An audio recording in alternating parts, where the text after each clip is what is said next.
They're like, I don't want any more of this. Good.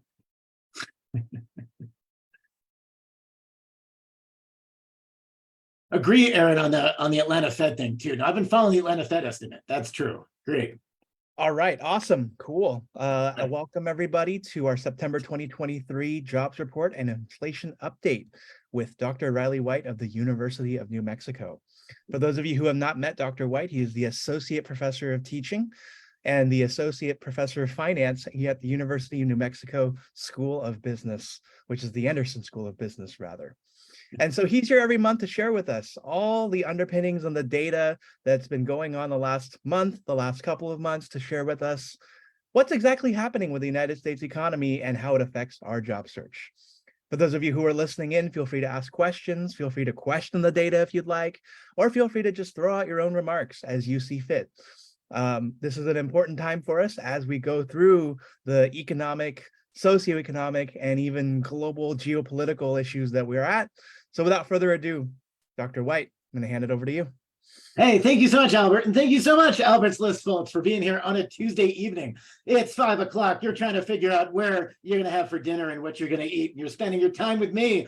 Hopefully you're on a podcast and operating a safe vehicle or not, or maybe you're operating heavy machinery, whatever it is. I am pleased that you're here. As Albert pointed out, number one is be sure to ask me any questions that you have. You can ask it directly in the chat window and I'll handle them as I see them. And, I'll do my best to handle these things as well as I've got a presentation up here. So never feel free to hesitate. You can also send direct messages if you're worried about, you're worried about other questions you have. And also, if you're on Facebook and want those things, Albert will help monitor that and send the questions my way too. I've got a bunch of them so far. I will handle them throughout this. There's a lot to talk about, a lot of stuff, and we can rock and roll from there. So this is great. So let's rock and roll. I'll bring up this presentation here so you can see it out there in the cheap seats. I'll put it out here. This is our September 2023. September is the most recent month for which we have data.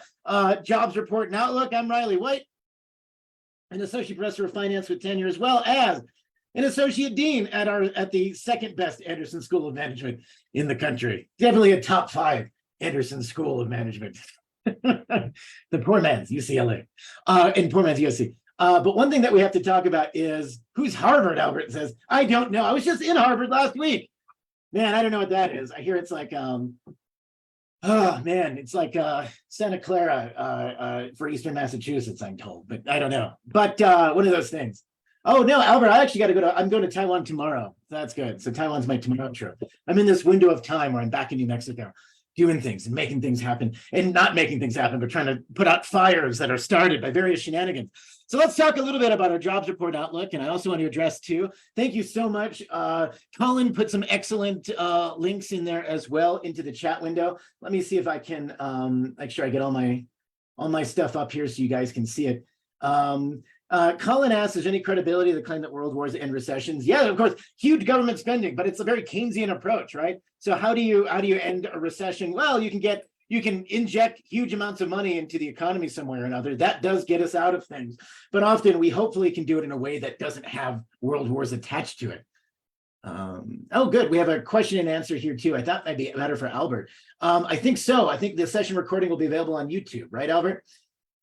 Yeah, Albert's getting to it. And then good. He's already. Yes, it will. So, YouTube. YouTube, classic stuff. But anyway, let's go down to the jobs report. So September jobs report. So here's another thing, right? So there are 2 big surveys that we look at the jobs report overall. The first is something called ADP, and that's a survey that is inclusive of much of the economy that's outside, particularly in the private sector, outside of farm workers, et cetera. ADP, the estimate for the amount of jobs increased last month was not particularly good. It was about 89,000.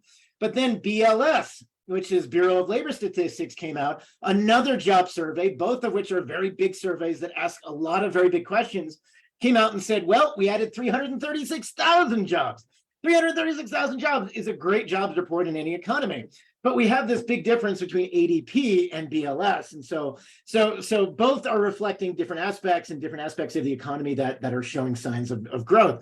Unemployment across the country remains steady at 3.5%. This is very close to our sort of long-term historical lows in the United States. This is the good times.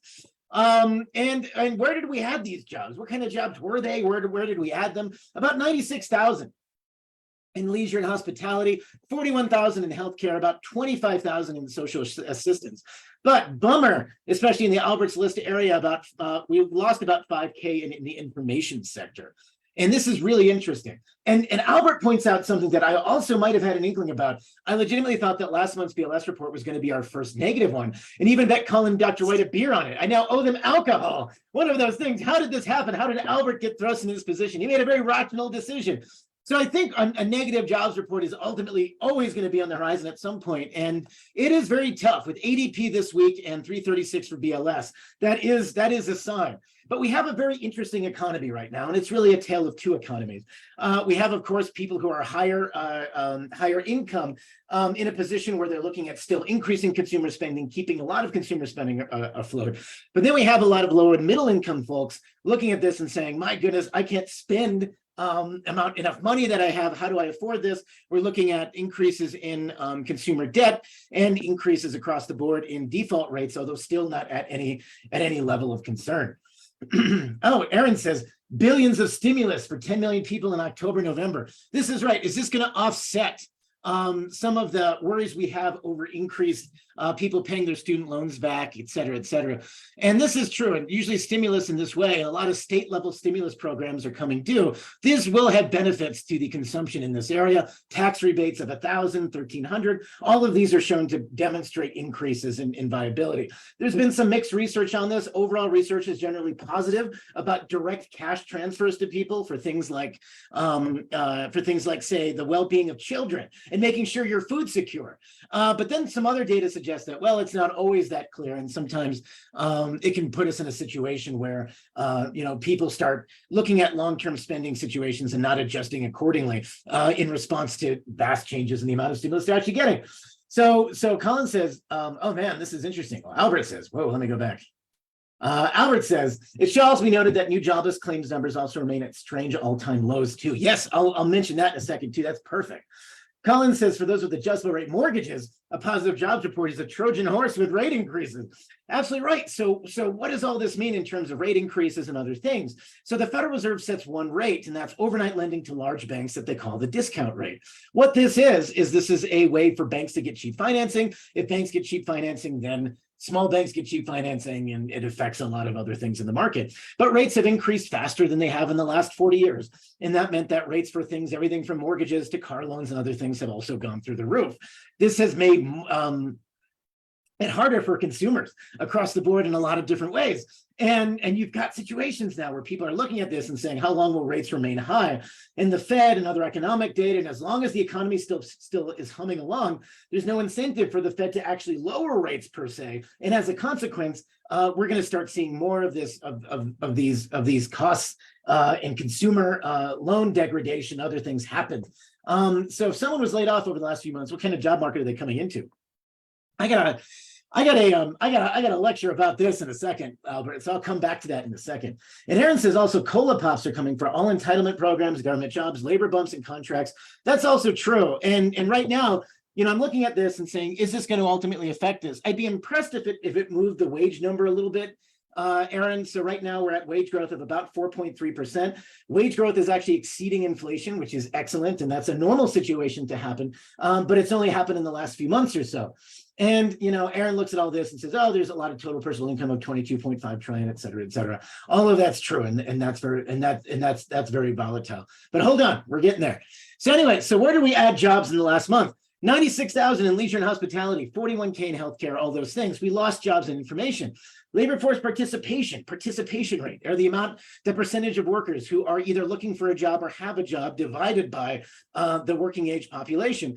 And right now our participation rate is lower than it was pre-pandemic. A lot of that happened due to retirees stepping out of the workforce. And because of demographics, we're becoming older as a nation. We expect labor force participation to continue kind of a downward slide as it has since the year 2000. I don't expect we'll get much higher than this.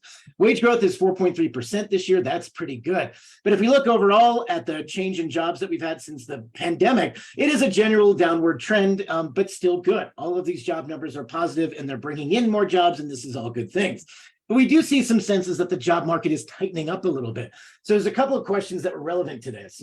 Looking at, I had a person ask about projections we have for the 2024 labor market. Also, there's concerns about the job market that people were laid off into. What kind of job market are they looking at? So let's look at some data about certain things. And if we go back to the one question is, and of course, the relevant for our Albert's List community is job changing. It isn't what it's used to be. And what do I mean by that? So in June 2022, so we go back in time, back when inflation was 9.1%, and we were all young and youthful and terribly pessimistic about the economy in the future. The median year-on-year increase for job changers hit a record 16.4%. That meant that if you change jobs, you got a 16% bump in pay. Huzzah! What a tremendous thing. You can rock and roll, get your wages, as $1 bills and put them in your closet and roll around in it. Sunshine, rainbows, unicorns.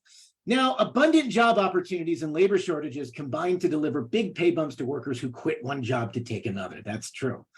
In September, the pay bump had gone down to about 9% on an annualized basis. That means that if you change jobs, if you're looking for other jobs, you've got a list now, you've changed them, you still had a pay increase, but now it's much less than it was in 2022. For job stayers, median annual pay growth reached a high of 7.8% in 2022 in September. That has since fallen to 5.9%. So these aggregate numbers are showing that, wait a second, companies feel less inclined to deliver wage increases across the board. And in the past 3 months, less than 4% of employees were new hires on the job, which means in this particular case that they've been on the job for less than 3 months. More than twice as many people, about 9%, about last year during the same period, were new employees. And so people are changing jobs less, and they're being rewarded for changing jobs less. So even though the aggregate numbers are still pretty good, unemployment rate's strong, we still have more job openings than we actually have unemployed folks. The job switching, which is a good metric of labor force dynamics and a labor force situation, is showing a weakening trend. And that's really interesting. Aaron points out R&D in the last 3 years has exploded by 33%. That's right. So if you're that's a really cool chart. Just skyrocketing research and development. So if you're in those areas and those technical sectors, no doubt you've seen it. No doubt you've also seen it as well. R&D has also been remarkably resilient. If we focus on this, they do well at the beginning of recessions. They drop a little bit in recessions, but then they continue onward. So it'll be really interesting to see how this pans out in the next couple years. So this is kind of where we are now. And if I zoom out, and I know this is really hard to read in the cheap seats, so let me zoom out a little bit. So if we kind of make this graph, and this is a graph from the Economic Policy Institute, cool website if you want to follow it, a lot of different charts and things. But one of the things, they look at the quit rate followed by the hiring rate. And usually, obviously, if there's a positive relationship. So industries that have a lot of quits also get a lot of hires. Where do we see the biggest quit rates? Arts, entertainment, and recreation, accommodation, and food services. Not only are they quitting, though, they're hiring too in these sectors in a big way. Things that are less dynamic, things like financial activities, wholesale trade, and of course, information. And of course, the lifeblood of Silicon Valley. So what else is going on here? And so this is also very interesting. So if we look at this data, one of the also very positive things that has reversed a trend that I was concerned about starting this summer was people filing initial unemployment claims. These are very low, about 198,000. This is really, really low. I know average rate is 9%. Geez, Collins says. At Collins' firm, he plays his employees, gives them 4% raises every 10 years. 198,000 in October in the last week, actually. So not the first week of October or second week of October, which is a very good number because that shows you that the job market remains strong in the sense that people aren't being laid off yet. But to relay on this, you're looking at this saying, wait a second, son, everything's so good and so wonderful, Riley. What's going on here? This can't possibly be the case. So let's take a look at this, and here's why your experience may vary when it comes down to your nature of the job market as a whole. So change in median real cash balances by family income percentiles. This is really interesting. So this is a Joe Politano chart. And so in this one, we look at the question of how the economy is doing in aggregate, and it's a big aggregated number. And what happened at the beginning of the recession was people stayed home, they weren't traveling, they weren't spending as much as they used to in certain aspects. So savings rates increased across the board, but saving rates increased not evenly depending on the incomes distribution. People who were wealthier tended to, or at least earned higher income, I should say, earned higher savings rates, but people who were on the poor end of the income spectrum, their savings rates elevated, but did not elevate to those levels. And since that time, we've seen just the wages, the inflation, everything is catching up, particularly with low and middle income Americans. And so if we look at savings and where they stand right now, the change from before the pandemic into 2022, if you're in the bottom 20th of family income percentiles or up to the bottom 40th, you've had very minimal change in your real cash balances. But we've seen an explosion of cash balances, especially from the 40th percentile onward. And as you get particularly high up in the income percentiles, your median real cash balances have increased drastically. And so people are sitting on savings, but especially higher income people, but people are starting to eat into savings, and this accelerated in 2023 for a lot of people on the lower end of the income spectrum because things have gotten so expensive. And so that's been an interesting thing. So it's very challenging. And it doesn't always work this way as well. It's a fascinating thing. And also the amount of money that people get, if we look at higher income levels, people spend less on things that were very prone to inflation, things like food. Which has increased, which is a sizable percentage of your income if you're lower income, a much smaller percentage of your income if you're higher income. Albert says, understandably, low-income folks spent their stimulus checks, unlike some of our political leaders who think they're still sitting at home on them. Yes, they're just waiting on them because people are very detached from that concept because there are a lot of spending needs that happened in this. And so this is interesting. So back on the positive bandwagon of economic data that's come up recently, we've got a retail sales number that surprised me this month because I'm looking at retail sales as the canary in the coal mine. We're a consumer-driven economy. People spend tons of money everywhere. And the question is, are they going to continue to spend at this rate and continue to drive the economy forward? And there were some concerns. We saw some cracks in this. We saw some inconsistent hiring. We saw some sense that people weren't all together optimistic about the retail sector. Boom, retail sales went up 0.7% in September. The consensus estimate of all the economists, we sit in a room with pipes and we say, the estimate's 0.3%. It hit 0.7%, which is such a significant number, such a significantly higher number. And it's been very variable across sector. And so if we look at monthly growth rates, although overall it was 0.71, coming off of 0.8% in August and 0.56% in July, those are solid retail sales numbers. But it's not always even. If I exclude things like autos and other things, furniture has been a source of decline in the last few months. Electronics have declined, building materials have declined. Clothing, sports, and hobby, those retail sales have declined. We saw the biggest increase. We've seen a lot of fluctuation in miscellaneous retailers, but things like non-store retailers have done really well. Auto parts and auto dealers saw an increase in September that drove a lot of this upward because we saw some relief in those automotive price increases that we've seen. And so whether that can be sustained will be really interesting. Aaron says massive low interest refinancing by 50 million homeowners between 2019 and 2022. Oh, a great chart. Like Aaron's like, talk about this now, but he provides the data behind it. So it's really interesting as well. So we have one thing that is keeping the market afloat, to Aaron's point, is that even though mortgage rates have hit an 8% level, the highest we've seen in over 3 decades. And it's very strange because people will point out who have longer memories, they'll say, wait a second, mortgage rates are high, but they used to be high before. What's the problem? Mortgage rates are often high at the same time that housing prices are lower. And what we had was such a very long extended period of low asset prices, low interest rates, that asset prices, things like houses, things like other things, increased in value substantially. But right now, they're still, in many parts of the country, still increasing in value. Less so on the West Coast, more so on the East Coast, increasing in value still and reaching new highs.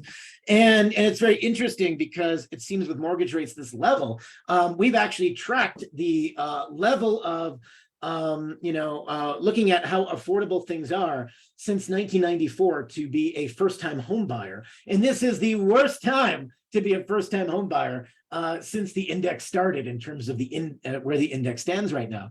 But if you're sitting on a home, you're sitting with a 2%, 2.5%, 3%, 4% mortgage when prevailing rates are 8%. That causes some very interesting things to happen in the economy.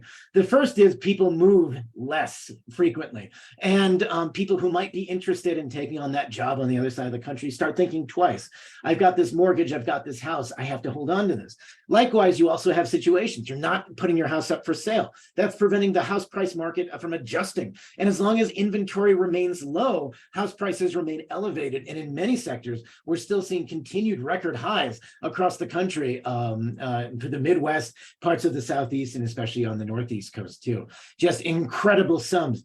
And it's become very difficult. And a lot of these very high mortgages might be very difficult to maintain for new borrowers in the long run. And so that's a concern that we have as well. So Aaron says, massive pent-up demand for new homes. Absolutely, but we're not nearly building enough. We've built a lot, we need to build more, but people are slowing down the builds, which concerns me. Anybody points out, the demand for new homes will explode once the Federal Reserve's terminal rates turn over the next 2 years when inflation drops to 2.5. Boom, Albert Jobs Factory will be SpaceX level. I like this. I want to believe, I want to follow the story of Aaron here in these situations and believe that we got this. I think in the long run we do.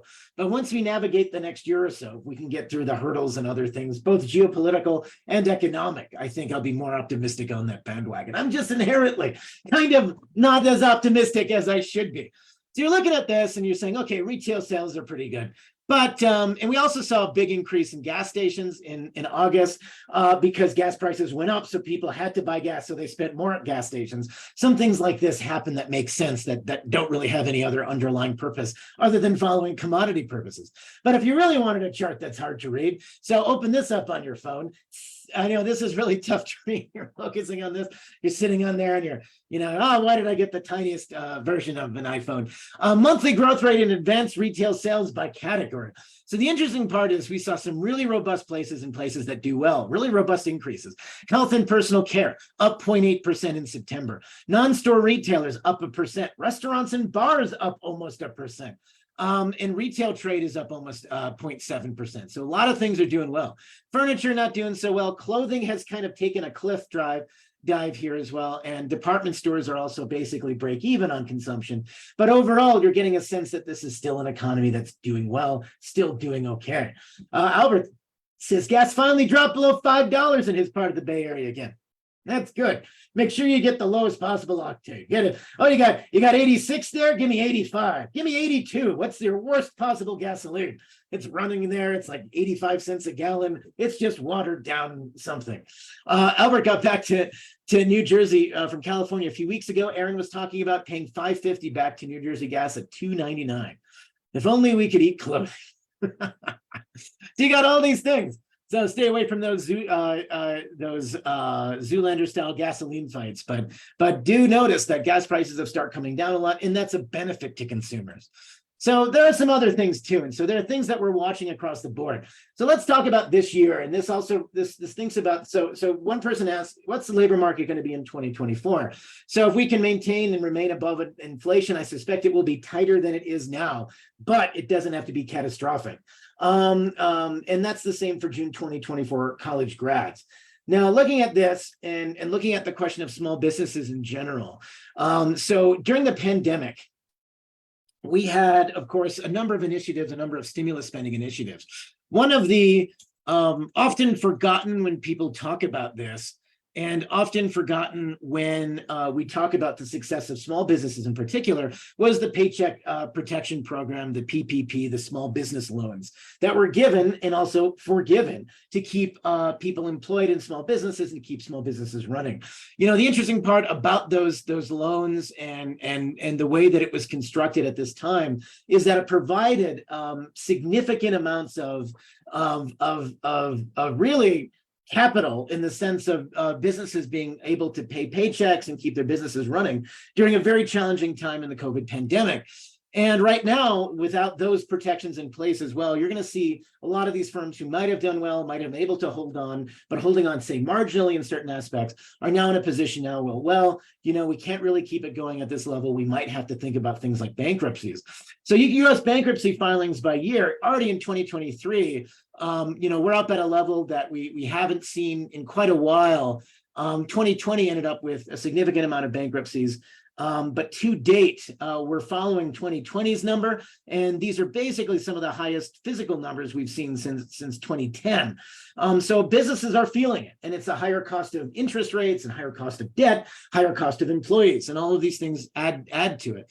And in 2023 in particular, it's been sort of one constant January through September, just elevated amount of bankruptcies. So that's why I'm not fully behind the idea overall that things are well, but we look across different sectors, we're still seeing a lot of consumer discretionary bankruptcies, healthcare bankruptcies, despite the fact that both these sectors overall are rocking it. So it's an interesting thing, but aggregate numbers aren't the same. And these bankruptcies are being dwarfed by just the strength of the job market in other places. And so that suggests that money is still flowing around. It's just going to say better businesses, different businesses, more efficient businesses, whatever you want to call it.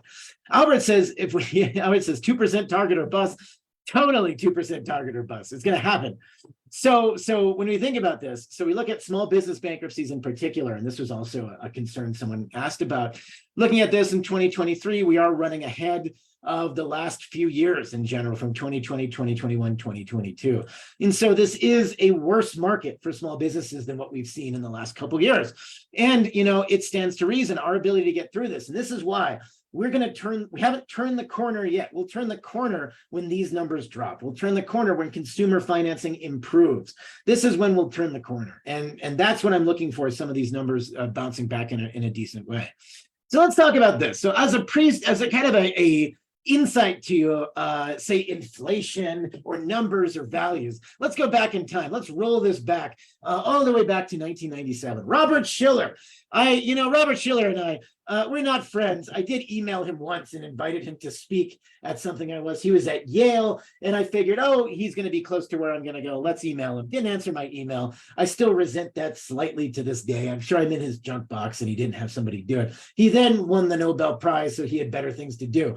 Colin, but he came out with this study that looks at this, and it asks a whole bunch of people in 1997, do you agree with the following statement? And I want you to think about this right now. Do you agree with the following statement? If the government were to make a mistake next year, such as printing too much money and created prices that are 20% higher than they are today, I think they should try to reverse their mistake and bring prices down to where they are today. So think about where you stand on that question. This is one of those things. And the fascinating part about where economists stand and where normal human beings who enjoy life and the sunshine and live proactive and interesting lives stand is how you answer these questions. And so think about this question. So that we have 20% inflation. Should we reverse prices, bring them back down to today? So almost every economist says basically no to this, to a level 4 or 5. That's about, in this case, 92% of economists are looking at this and they're saying, no. This is a terrible idea because that deflationary environment creates disincentives for spending, for investment, for infrastructure, and that's bad. But the normal human being in the US economy, all the people, most people actually agree very firmly with this statement, very strongly, or 46%. And even if we bring that to 1 and 2, fully agree, and also just regular agree, 68% of Americans look at this. And I think even though this study is kind of old, it shows you kind of where was the differential in these things. Prices are not going to come down by design. Prices are not going to come down because economists want them to come down. They'll come down maybe if we had a recession, which would be bad, but prices are going to remain elevated. So even we have all this inflation, all these numbers, we see prices reducing, we see inflation dropping, meaning the growth in prices can decrease. We can even have no inflation, which means prices remain elevated but high over a long period of time compared to where they were pre-pandemic. but there is not an incentive or a desire to bring that down at the professional economist level down to where we were before. So if you're looking at that house, you're looking at this property, looking at what you're buying in the grocery store, don't expect those numbers to get smaller in any possible way. And that becomes that's the hardest thing to deliver as somebody in this field. Collins says, not sure if it's correlated, but cybersecurity sector saw 2022 the most costliest for small businesses when it comes to breaches. Absolutely.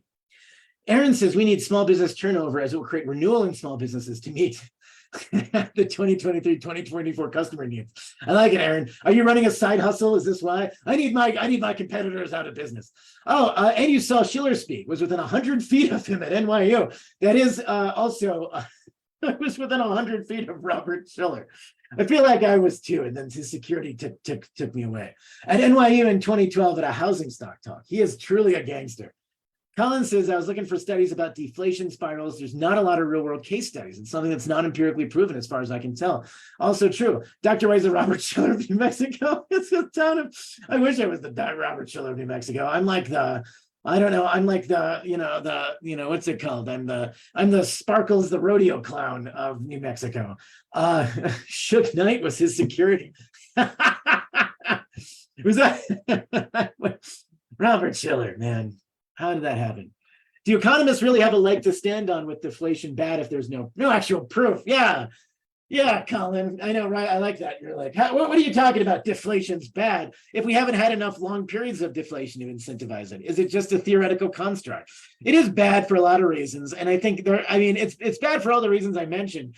And we've had deflationary periods, and we've had enough deflationary periods worldwide. We've been able to observe the effect on investment, and it's never really a good thing overall. But to your point, though, what we don't know, to your point, is what the magnitude of the badness is. And really, if you're looking for an empirical study that would have that data in the United States, we have nothing that isn't terribly stale concerning that. Although we still think, generally speaking, that theory would hold. It is, to your point, something that may not be, isn't already, it may not behave the same way that we expect, because a lot of theories don't actually work in real life, as we all know. So it's one of those things. I love that, though. I love that point. Are you guys with me? Still got some people on board? Great. Thank you so much. Let's get stretch a little bit. You're working through this. We're rocking through these slides. You guys are doing it. So let's think about this. Another reason to look at this, and I saw this was a study that came out. You saw this floating around the Twitter sphere, looking at NHIS data, looking at people with bachelor's degrees and no bachelor's degrees. One of the interesting parts about education, right? We look at certain things about education, and I'm not just saying that because my life is that I'm literally an academic bureaucrat. I can only say things, I literally have every possible incentive to say, go to college. And one of those things, and spend large amounts of money and then pay student loans forever. But I want to separate myself from the transitory, college tycoon figure, and kind of get back here for a second and talk about why, if we look at the different economies of the world, one of the proxies for looking at the United States is, do you have a bachelor's degree or do you not have a bachelor's degree? And people who don't have a bachelor's degree end up, not only are we looking at levels of mental distress, difficulty socializing, sciatic pain, and marriage rates all being significantly worse for people without a bachelor's degree. And a lot of this comes down to, it's an economic case study of what's going on in people's lives and other things that are often, much of which, of course, is outside of their control. And so it's not something that I'm bringing into this position of being a position of any judgment. It's a note that, one aspect is we have a segment of the population, the median voter of the United States is not college educated still. And so when you have that position, and some of you may not be either, and there's no harm in that. And you're not less smart, you're not less capable, we all know that. But one of the things that's challenging is exactly when we see communities, especially communities that are marginalized in these facts, their economic outcomes are much poorer. And it's not just economics, it's a whole slew of other things that have negative impacts. Colin says, would it be ironic in 50 years we can stimulate deflationary spirals? We find out they're actually pretty good for economies if selectively applied. And that 2% inflation is really bad. Ooh, man, that's good. This is really good, Colin. I like your point. So this is good. So Colin's saying, well, wait a second. What if we actually do this? When we get Governor Mo to run California and we do those things, and I'm down for that. Colin, that'd be really fun. Let's make that happen. I want you to experiment with a large state economy first, and then let's see what happens. It'll be really fun. Oh gosh, get the agency together, make it happen, fight against the tide. It'll be really tough. So actually, and the other question is stimulating deflationary spirals. What an interesting thing. You'd have to drastically reduce demand to lower prices and things. So think about all the ways that can be done. Probably like a massive consumption tax of some level, something else to drastically reduce consumer expenditures, but that would also increase prices. There's a lot of things. I'd actually have to think about how we could stimulate a deflationary spiral. What an interesting thing to wish to stimulate. You'd have to make it, you can make it prohibitively difficult for investors to operate. That would be very interesting. I'm sure that will have no negative repercussions. I want that. That's a great paper. I like that thought process. Aaron says, I quit a PhD in econ and got a worthless terminal master's that allows me to knowing the real content. Aaron, we'll give you, here's an honorary PhD from a prestigious, non-accredited Riley White State. Here you go, Aaron. I'm going to send it to you by mail. I'll write your name on it. It'll be good. I'll say, Dr. Reyes, PhD. It'll be a thing. You can rock and roll with it. Corporate balance sheets, another one. Incredibly strong, 4 trillion in crash. I agree to this. So another thing as well as corporations, one thing that's keeping a lot of corporations healthy, not all of them, but in aggregate, looking at the total corporate cash reserves, they're sitting on $4 trillion of cash. So that's good and bad. Corporate cash is an interesting thing. It's good when we think about the safety of corporations and how they perceive risk when it comes down to things like hiring, firing, and that kind of stuff. And a lot of the reason the market seems to be still humming along there. On the other side, though, when you're sitting on that much corporate cash, it also begs the question, why aren't you investing that in things that generate better returns and better outcomes for your company and shareholders? So it is an interesting question. And it's always a double-edged sword because you want to see corporations maintaining cash, but not maintaining an excessive amount of cash. Everything in moderation and everything in balance. Oh yeah, so let's go down to real estate for a second here. And this is fun too. And this is Zillow data, August to August, 22 to 23. Colin points out, right, stock buybacks are coming. We know there's been some disincentives there as well. And we know that stock buybacks, which is when corporations go out and they buy stock on the market, and then often they take out debt or they might have cash laying around and they buy back some of their stock. The reasoning goes is if you reduce the quantity of shares you have outstanding, that should have a boost to your stock price if you do nothing else. And indeed, in the early 90s to mid 90s, when this was kind of a novel corporate approach to cash management, that's what we saw. Looking at research in 2015, 2018, and 2019, we see that stock buybacks don't actually do a lot for the stock price. It doesn't actually increase the stock price in the long run. You're lighting money on fire and throwing it in the woods. And shareholders are saying, this is great because it'll help me, but it doesn't really. And that's the most fascinating part about this, is that it's not even working and the market's onto it as a potential trick for increasing values of a company without actually increasing the business value of the company. Bam. So anyway, shift in regional home prices, Zillow home price indices. So things that are blue mean that prices are still going up. Things that are red mean that prices are coming down. Where are prices coming down? So if you bought a ton of, if you're all in Northern California, prices are cheaper now in August 23 than they were back in 2022. On the other side of things, also, most of the country, especially the Northeast, prices are higher than where they were. And then you've got a whole slew of West Texas. So if you did a lot of investment and you're like, I'm going to live in Lubbock or something, or in Amarillo, then you might be in a position where you're seeing your prices also decline. And also places that boomed during the pandemic, like Idaho, beyond what was physically sustainable, are seeing declines. So a lot of the areas that saw massive increases during the pandemic because people wanted to live there are seeing some of that pullback now. But it's very uneven, and these are not what we'd expect in a healthy real estate market, because even though mortgage rates have shot up so drastically, it will cost you nearly twice as much for a mortgage for any value of mortgage, 300,000, 500,000, million. Now with mortgage rates where they are per month than it would have back when mortgage rates bottomed out at 2.65% back in January 2021. That is a huge hit to purchasing power. And none of that's reflected in where we see prices today because inventories are so low. And not enough houses for sale, low churn mean that prices can remain high for the long run. So if you're sitting on a house and noticing that, hey, the prices may have given back 5% or 10%, and you're still sitting there feeling pretty good about it, great. The only way we can solve that is to increase churn some way and increase some of this demand. And it's going to be a rough go of it. When we think about real estate prices, could it be worse? Absolutely. I gave a presentation to the treasurer of the state of New Mexico, who I served on her transition committee for. And we were talking about the 30,000 foot view about the sort of the real estate prices. And there's a chronic lack of supply in a lot of places, especially for homes. And this isn't being addressed really at all. And across all of the developed world, you tend to see this, but especially in the Anglophone world, you're seeing a lot of this from us to Canada to New Zealand to even the UK, just a chronic underbuilding. That is going to incentivize people to own houses longer. And it's going to be a really tough market in that regard. So let's think about this. And I always like to bring up, I always find somebody, in addition to all the positive stuff about, I don't know what, nothing's particularly positive. They're really just factual observations. So I went back to my Negatron, Alf, who does the macrocompass.com. Very fun guy to read.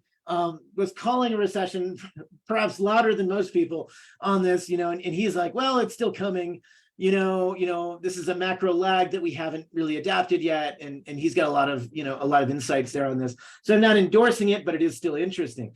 And Aaron's right too, wages are still rocking and they're rocking a level that's higher than usual, but not, they're still rocking, yes, but not, they are coming down to your point, even in this data.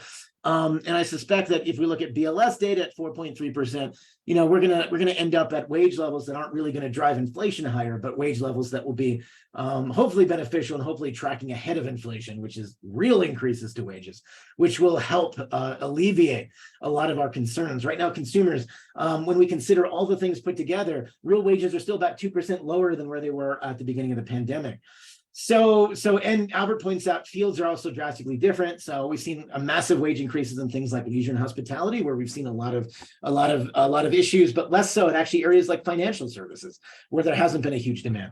So one thing that Macro Alf looks at are these things. He looks at a lot of historical data, looking at the 10-year, 2-year curve and other things, looking at the lag between, when you bottom out and when you hit a recession. And it's often 12 to 24 months, and we're just not there yet. And even though we're 15 months after the yield curve has inverted, that's no guarantee that it will go back to normal, or whether or not we'll go back to normal in an intermediate amount of time.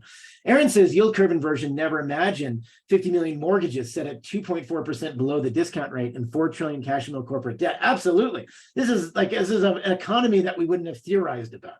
And I call them the yield curve invasion flat earthers. Oh, that's right.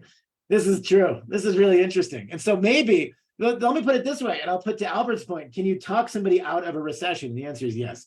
That's what we believe. So things that are concerning as well. So overall, not a concern in a big picture situation, a concern at the very local level.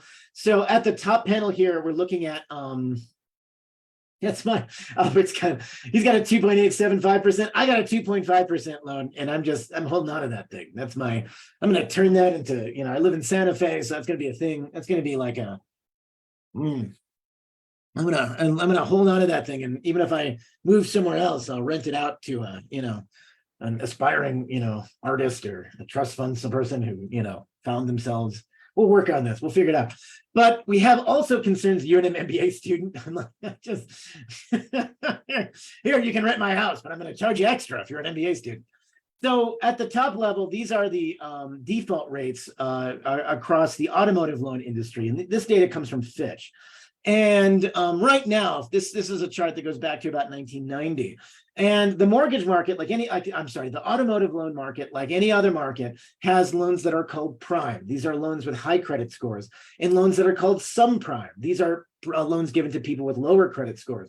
And right now, we've seen particularly an explosion in defaults for subprime auto loans, and not catastrophic, but really the highest rate we've seen in the last 30 years, about 6.11% or so. So this is one chart from Fitch, and this is another one from a website also I can't endorse, but they had a better, a more appealing graphic. This is wolfstreet.com. And so even though prime auto loans, where a lot of the high credit scores exist, are still doing well, subprime loans are really showing signs of consumer distress.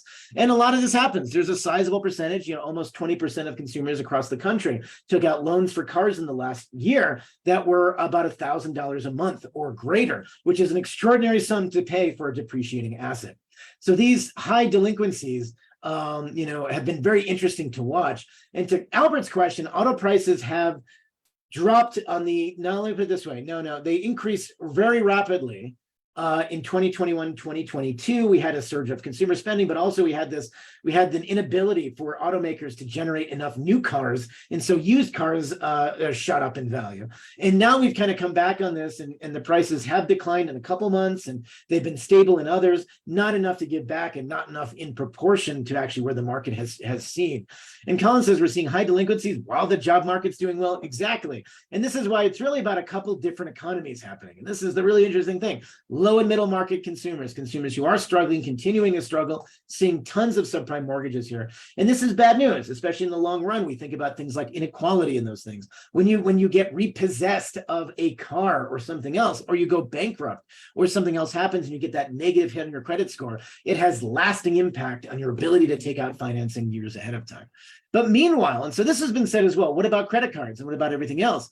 So I look at delinquency rates on credit card loans. They shot up in the 2008 pandemic. They since declined drastically. And in the post-2020 era, where we've put $5 trillion of stimulus spending in the market, credit card delinquency rates reached historic lows. Since that time, though, they've been increasing, and they've been increasing now at a level that the highest that we've seen in about 11 years or so. Not anywhere near even a steady state of where we were prior to 2008, but increasing. And follow the trends. So the trends are still increasing for delinquencies. That suggests declining consumer quality. And there is a lag time between when we observe this and when we see firms respond to this. And that's why I'm not quite at the point where I can ring a bell and say that this is we've seen the worst the economy has to offer. I suspect we have to watch these numbers, and if we can show some leveling off of these numbers, not even a decline, if we see these numbers level off, I'd be very impressed, because that shows an improving economy. When economies are doing better, we get this decline in delinquency rates. And that's what we want to see. Instead, we're seeing delinquency rates rise. Aaron's got a $1,000 a month car buying clown crew. Sorry if it's any of you. Are you lecturing people on their car choices, Aaron? Buy a great Japanese, Korean used car and keep it for 10 to 20 years. Yeah, that's true. That's true. I mean, I have over 200,000 miles in my vehicle, and it's great. But I'm a finance professor, and I don't have to, show up with something fancy. It's nice. It's nice, and it's very reliable. That's my most reliable. I maximize one metric in car buying, and that's reliability. Also, second is comfort, because it's a long hike down to Albuquerque each day. So another thing, let's go back down to inflation a bit too. Inflation report, 3.7%. Holding. We expected 3.6. It was 3.7%. All in all, we've seen it's good news. Holding at 3.7, not at 2% yet. We're seeing a very long trend downward. But if we look at some of the other ways we can examine this, and here's some charts from WisdomTree that look at different ways we look at inflation. So although we're at 3.7%, if we look at 3.7% reflects a trailing 12-month figure. So if we're looking at CPI with real-time shelter, with real-time information on what we have from increases in rates, we're about 1.45%. And meanwhile, if we're looking at core CPI with real-time shelter, that drops to 1.72. And then if we look at real-time metrics as opposed to housing metrics that are often based on the previous 12 months, shelter inflation is still a huge contributor to our current inflation, because shelter inflation is at 7.25%. Again, previous 12 months, but month to month, we're showing signs that we've come down drastically. And that's a good sign, because that's going to continue to reduce this in the future. Car buying is a trigger. I hear you, Aaron. I'm with you. I remember I bought $150. That sounds terrible. I sound like, oh, well, you're right. You can't find that anymore. So I had all manner of cars growing up. I had, when I was a teenager, and actually when I was a young adult, when I went to my first job, I had a Toyota Corolla, but I bought it for $150 from a very chain-smoking gas station attendant. And it was just covered in cigarettes. This thing was a mess. But I bought this, and it was great. And I souped it up my own way. And it's just an 89 Toyota Corolla. And so I put, I had some duct tape. So I wrote turbo on the window and duct tape, and added a cardboard, a fake cardboard exhaust, the secondary exhaust, and like a little breather on the hood. Also made a cardboard that blew off on the highway ones. So, I was one of those characters, but it worked well. I mean, you can always make a car look nice. Covered it with bumper stickers and was pulled over like every other day for that. What great times. So that's where we are for inflation. So inflation is coming down, and I suspect this number, although it's level now, will continue to drop off in the next few months, which is good. Now, are there troubles in China? Let's talk about this. I promised this the previous month. They didn't have time to do it. In the meantime, let's take a look at this. And there's some interesting data here to look at this overall. And so we have some encouraging data that's come out in the last month showing the Chinese economy may be doing a little bit better than we thought it did. And I say encouraging because global trade is a global phenomenon. And even though right now it is very fashionable to be much more what we would call nativist in the economic spheres, much less open to free trade, much more open to building supply chains into your own countries because of everything that happened with COVID, everything else.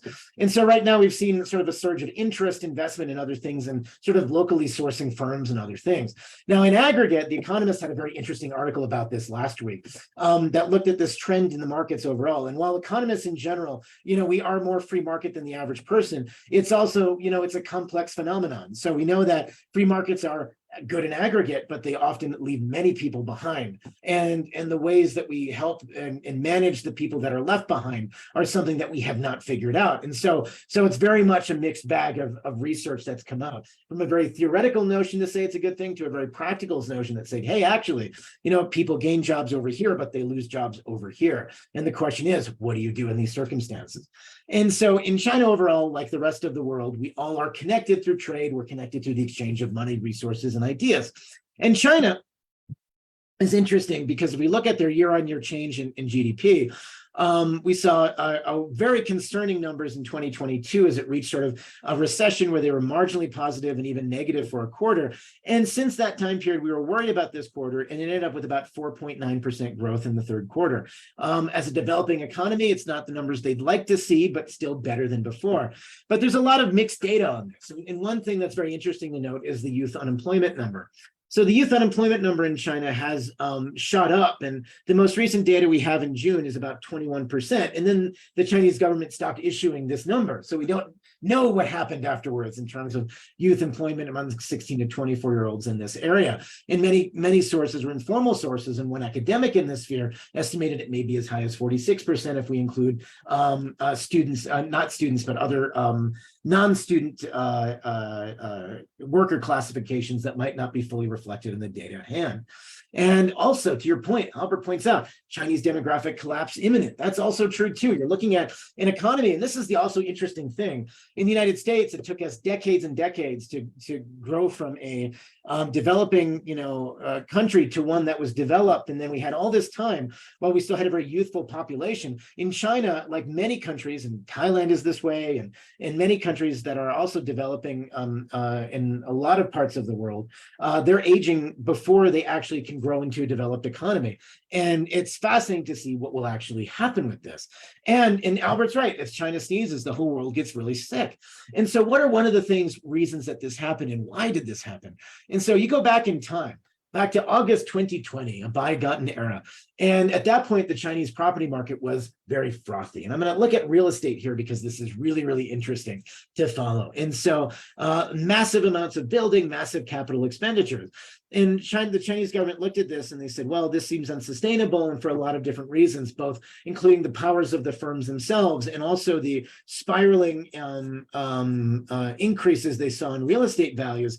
They enacted what's called a 3 red line rule, which limited borrowing for a lot of these property developers along very specific metrics. 3 specifically: debt to cash, debt to equity, and debt to assets.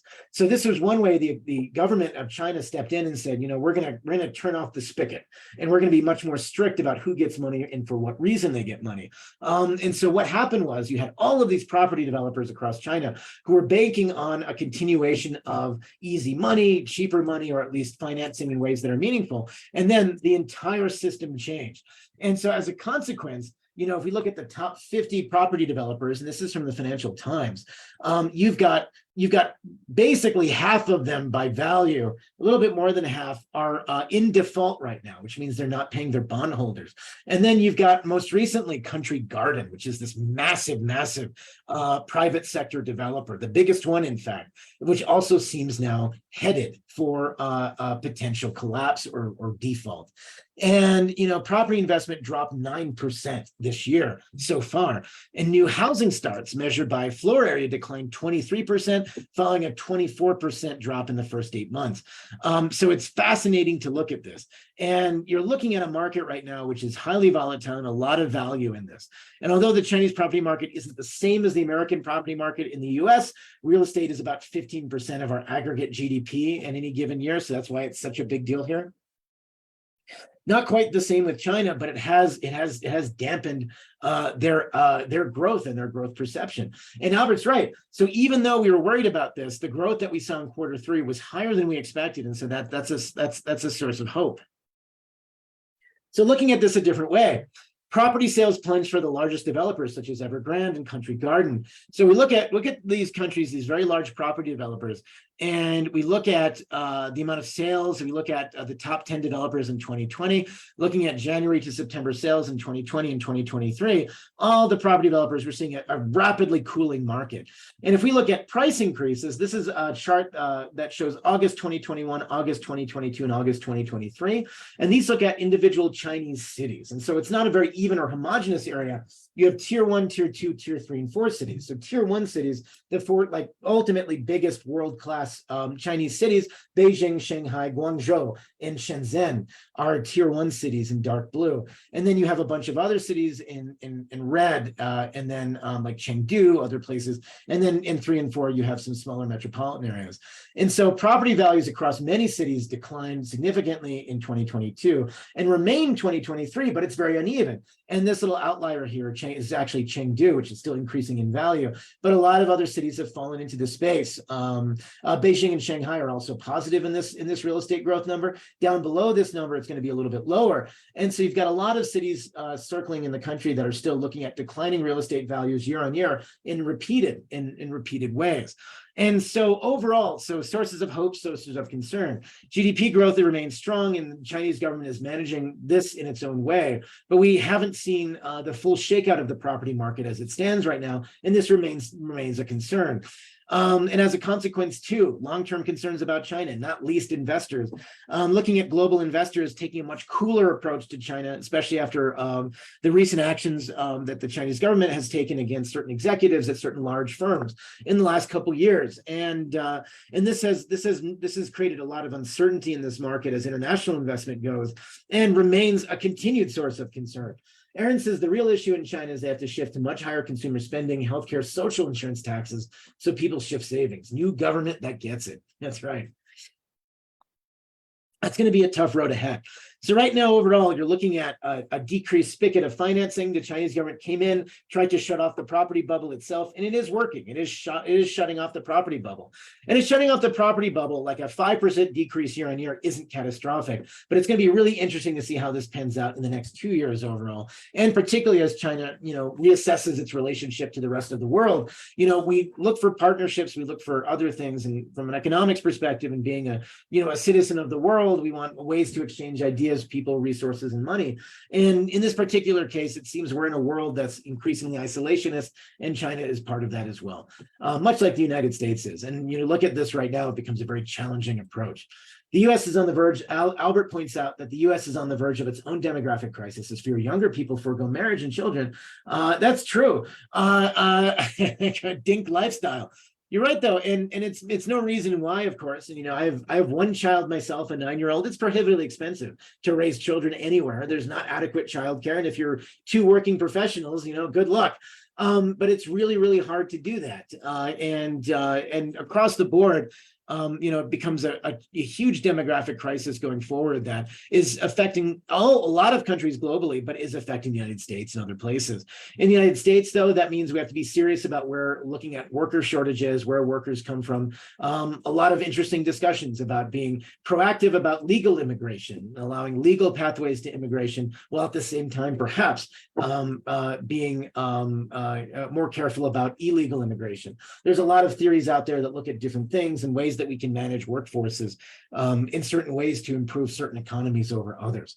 Aaron says 37% consumer spending, 30% real estate, 30% savings, 25% government spending. That's the show, 60, 85. That adds up to what, 122?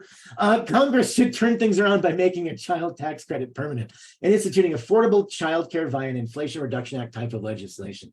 But they can't even elect a Speaker of the House. So I know Congress is not in the position to do this right now. And that's the hard part, is that this has remained something, things that we know is a problem that we're not taking a serious look at, demographic crisis, of course, but also as well as government debt and our fiscal expenditures. It is reasonable to in good times, we should be running government surpluses, in bad times, we should stimulate the economy.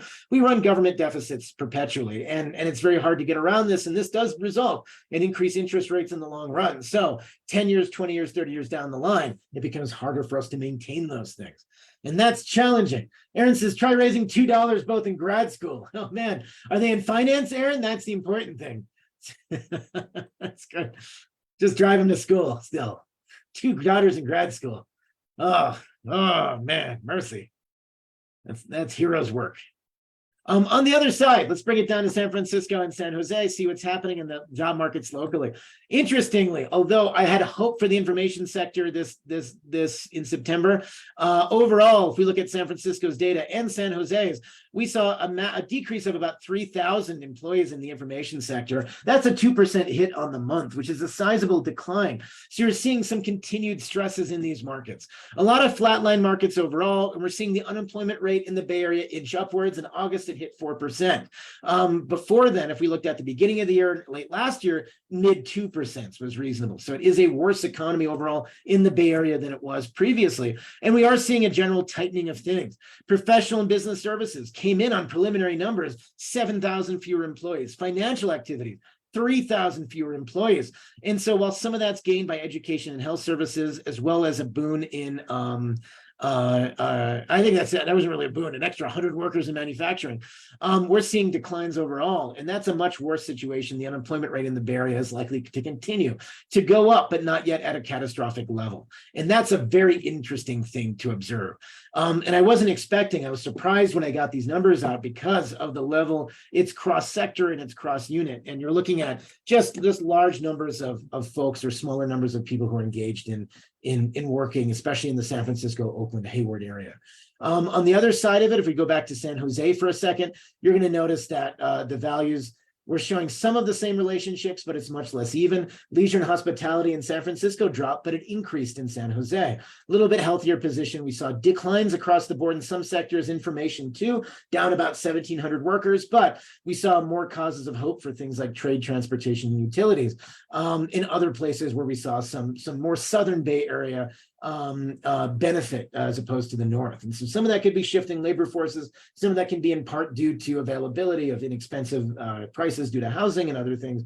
But it's overall a little bit of a sunnier picture. And San Jose maintains still a sub 4% unemployment rate. So it's very interesting.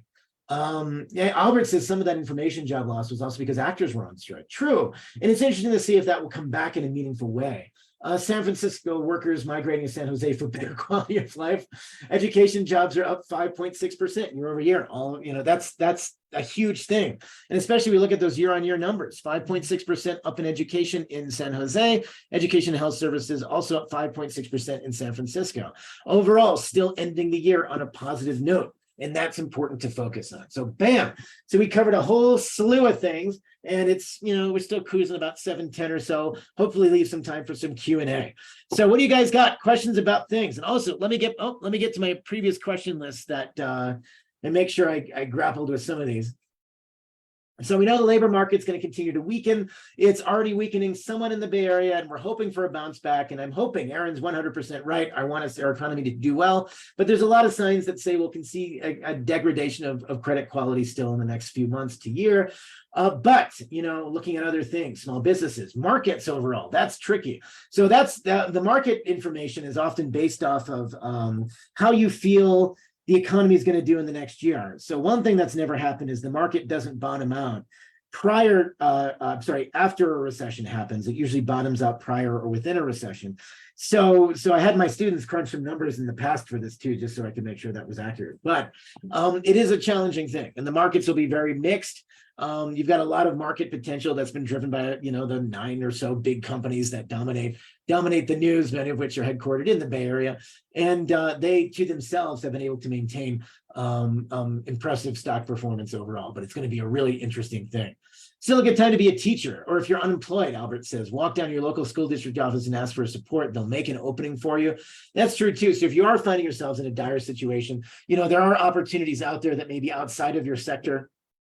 But also remember too, you're competing, if you're in the Bay Area right now, you're competing against one of the most competitive labor markets in the world, especially in information and technical services. There are jobs outside of the Bay Area that you can also get as well.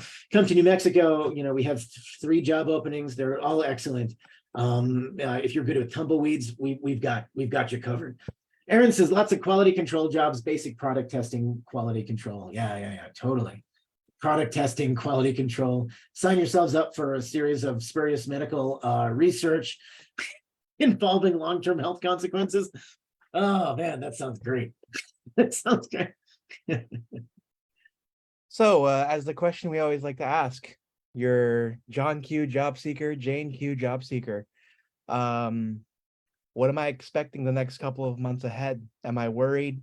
Do I suck money under my mattress and move into my parents? What am I doing? No, you're not worried, but you should be vigilant a little bit. I don't think so. So it might differ on this. Some people say we're at the nadir. I think we got months ahead before we actually see where the economy lands up. So I would see the continuation of a job market, especially when we look at job changing, job availability, other things. I still see that tightening, and I see that tightening continuing to happen. That may affect your decision and your confidence on choosing a new job. Oh, good. Irene's got a really good point. Great point, Irene. Subbing pays $250 to $370 a day. Pretty good stuff, especially if you're looking for ways to get in there. Also very hard work too. Respect. But yeah, so overall, the job market strength, I suspect, will continue to go down, but let's put it this way. Well, gradually, not yet in a way that's catastrophic in ways to change your jobs or move in yet with your parents or significant others or other people's parents that you find, or move in with Albert. That's one of the, that's the Albert's List guarantee. The Albert's List guarantee. Wow. Yeah. And then what were you saying earlier about, I know we had a couple of questions coming in earlier that we were talking about before this all started. Oh yeah. So the class of 2024 is going to be graduating in 8 months. Thank you, Mr. What Patel. kind of market are they going to see when they come in? Oh gosh. So right now, I still suspect it'll be somewhat of a tighter market than what we have now, but it doesn't have to be terrible. It means that like this special time, this post-COVID optimism thing will decline. We'll get back to more of a normal economic situation. I think, we're looking at a bunch of mixed data from corporations right now to suggest that, hey, we know that many corporations are sitting on cash. We know that job availability is still coming down in terms of and the job market itself is showing signs of resilience. But I think your job will be there. Jobs will be available for those college students, but it will be increasingly competitive, I think, and especially for jobs that might be there. And we've seen that across the board. But I still think the jobs will be available to you, and I don't think you should worry about it at this point. I love it. That's a good point. Mr. Patel, this is good. Oh, thoughts on future Fed hikes. This is good. All right. Thank you. These are good questions. Thoughts on future Fed rate hikes and how the impacts will play out. So will the Fed have another rate hike coming? Possibly by the end of the year. I still think they've got one cooking, but I think after that, we're more or less leveled off on rate hikes. So when you see those rate hikes, and I think that the key is the Fed doesn't have an incentive to lower rates until they have some negative economic consequence. And the last time the Fed lowered rates outside of a recession was back in 1998, during a time when we had a global financial crisis that affected part of the world, but not the United States as much. And the Fed lowered rates then in a non-recessionary environment. And it's probably going to be continued high for a while. Does monetary policy have a 10-month or 12-month lag? Oh yeah, totally. And so this is one of the other reasons too, to your point, B, that we have an inherent lag in macroeconomic policy where some of the stuff is still coming due. Corporations are still adjusting, for instance, to things like higher commercial debt for commercial loans. And we had about 300 billion or so of revolving loans come due. That's going to continue next year, and that'll continue the year after if rates remain high. We're seeing those increased investment costs mean that corporations will be a little bit more careful about hiring, and they may not hire in mass as much as we've seen before. And there is a lag, and these lags have not been fully priced into the market as it stands right now. So that's absolutely true. Absolutely right. And there we go. Oh boy, rate increase impacts are still coming. We're still feeling it, in other words, and it's going to continue to, we're going to continue to feel it for a while. Great questions. Great questions. Giving me the rate increase sweats, but I don't think we'll increase rates much more than one time. I think one time is my max, and I bet on one more time, but it's possible it's zero, which would be nice for us. Possible, but still. I wanted to jump off Albert's question earlier for graduate students, which is they're entering a very interesting job market. And as I was talking to a few students myself a while back, I was realizing that the corporate culture right now is very towards hiring people who are ready to hit the ground running, so to speak. There's no corporate training or I guess growth involved. Do you have any things to say regarding this shift in what I think it's unsustainable, which is every business wants to hire experienced senior, upper level experienced workers, and no business is interested in training and giving out actually good internships. No. And this is going to contribute to an eventual decline of new and young up and coming 3 to 4 year experienced workers because of the brutal cycle of no job, no experience. Mhm. Where will this end up, and what do you foresee this to be in the next 10 to 15 years? And do you think it will catch up?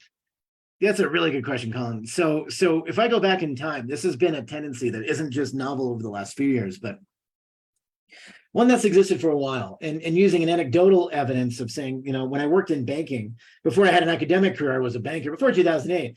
And my bank was one of the few that maintained a hiring program for a training program for analysts that were, it was very technically oriented. It offered you a lot of opportunities to really get into it, what things mean, how things work. And it was rare at that time to have a bank that did those things. There was only a few left. And I remember at that time, people saying, hey, back in the 80s and 90s, this was everywhere. And we did all kinds of workplace trainings like this. And then by, suddenly the 2000s happened. And now it's seemingly exacerbated further. We're seeing workplace training decrease in other ways. And so this has always been a push-pull. And as an academic, we've got companies out there saying, train people better. And we're saying, you need help. We need help for you to train them better. I need you to provide better opportunities for these graduates. And so it becomes a very complex phenomenon. People are shifting their employees. They believe, our hope is that, maybe colleges will take care of it. Colleges don't have the resources to take care of it. We don't have the resources, means, and we don't have the availability, for instance, in most cases, to respond adequately to even contemporary demand for certain issues than we do in other places that the private sector can adjust to. But that said, is that I would like to see the private sector take a greater interest in this. But I think that in the case that they don't, to your point, Colin, it does create a negative spiral on both the preparation of students feeling prepared enough to be in that workplace and their relative competitiveness. And so we look at this, and this also exacerbates sort of an inequality about things, right? I don't come from 6 generations of bankers. It's me, right? And so when you talk about this, when I talk to my relatives about what I did, they assumed I was a bank greeter because that's the only way they saw banks. They didn't know it had a technical aspect to it. People are like, you must greet people at the banks. But if you are a person with years of experience in this, That's the people that show up really well to these interviews. They're prepared by family. They're prepared by resources. They've grown up around banks. They've grown up in systems that operate well. And in lieu of actual companies training them, they end up deferring to workers who have, by virtue of inertia and osmosis, by just growing up with them, better cultural training than students who are new, first generation students, and et cetera. So to your point, not only does it do that, but it also exacerbates inequality in meaningful ways. I would actually argue that that ultimately is an effect that creates this. So there has to be better incentives for corporations to do this meaningfully, because I'm 100% with you. Man, a lot of good comments in the here too. Students need to get self-trained 2.0. And this is true. While parents home sending out 1,000 resumes, Netflix, student needs to focus on functional areas, sales process, products, logistics, financial ops. Not wrong. Hard part is how do you convey that to somebody who's new to this market and able to do it? And it creates a disadvantage. An enrollment cliff, also demographic cliff is serious. And a lot of universities are handling this in different ways. And it's going to be a challenge. David says, I've seen a lot of 2023 graduates getting interviews, but no offers, even entry level. Interesting. Within tech, I've only had one entry level contact land, and it was in the middle of nowhere. That's true. And I'm seeing this also in the financial sector too, David. So similar back to other areas, we're seeing information sector, we're seeing tech area sector, and we're seeing the financial sector not hiring to the levels that we saw previously. Is UNM enrollment going to be okay? Yeah, speaking from my university, the cool part about us, what makes us interesting is we have this, we're a unicorn among states in the fact that we have a massive budget surplus that's driven by oil, yet a left-leaning legislature that wishes to improve higher education in the state overall. And so we have this benefit of a lot of money being tossed towards higher education. One of those things is we actually have an opportunity scholarship where all New Mexicans are eligible for free college education if they maintain a certain GPA average. So right now we've seen a surge.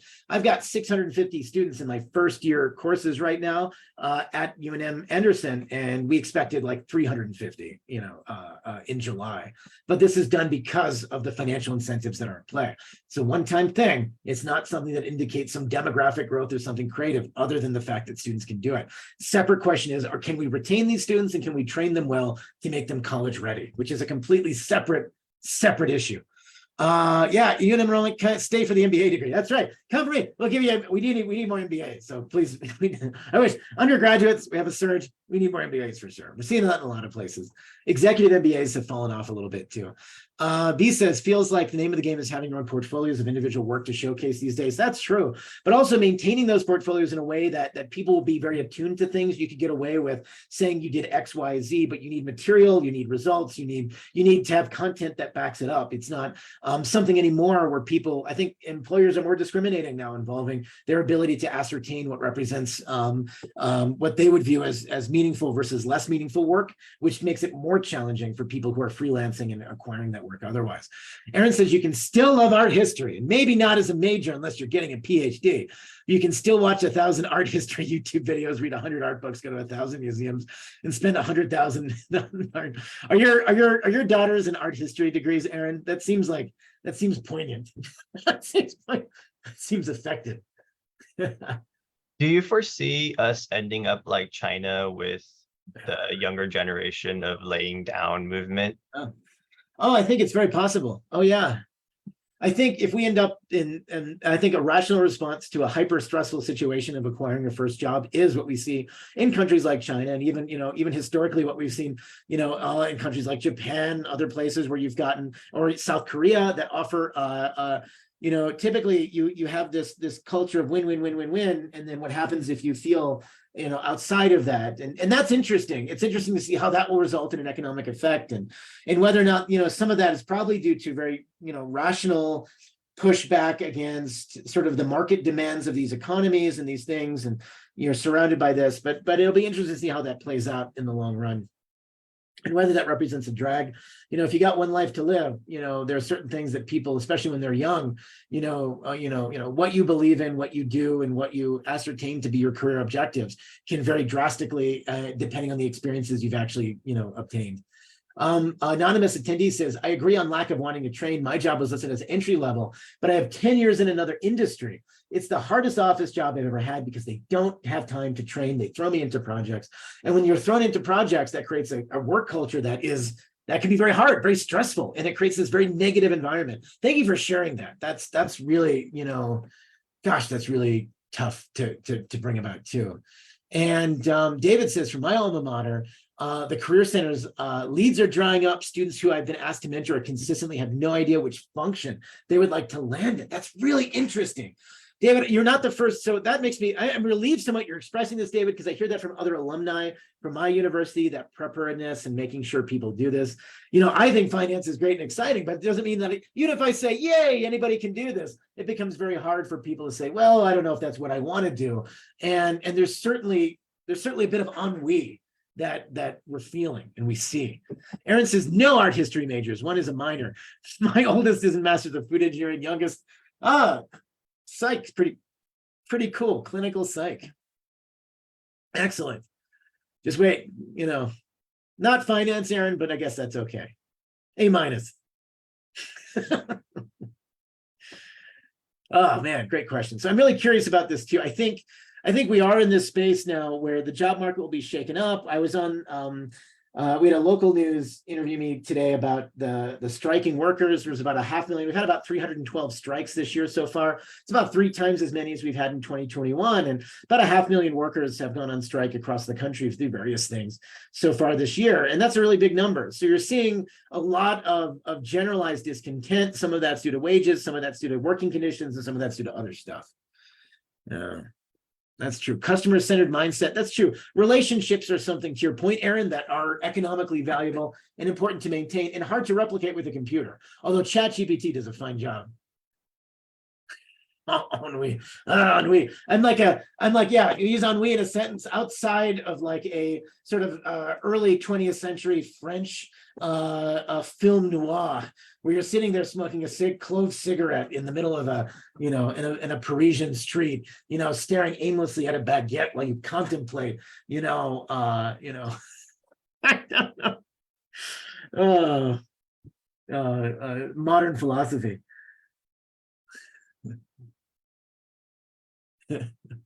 Camus. All right. So, One? final thoughts as we head into the end of this month and into the next. It looks like Sabrina raised her hand. Oh, Sabrina, did you have a question? Did you want to type it into the chat?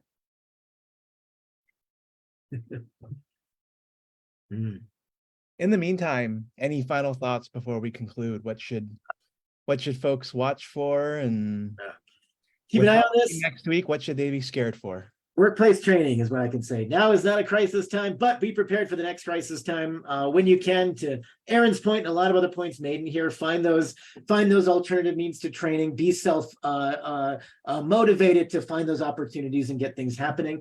And look to those opportunities to really express this, and always boost customer service skills. To Aaron's point, I think those are great. That's great advice.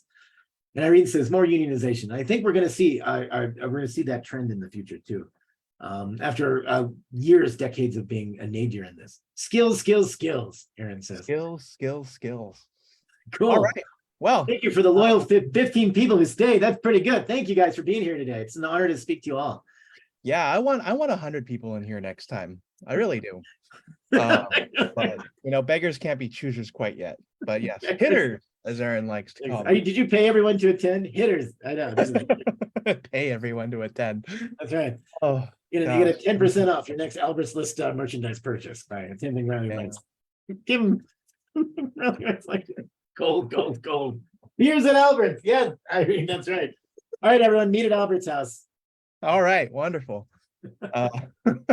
We have a bunch of people here who are from our job search bootcamp as well, and so we make this required training for them so that they can learn what the job market looks like and think like an economist.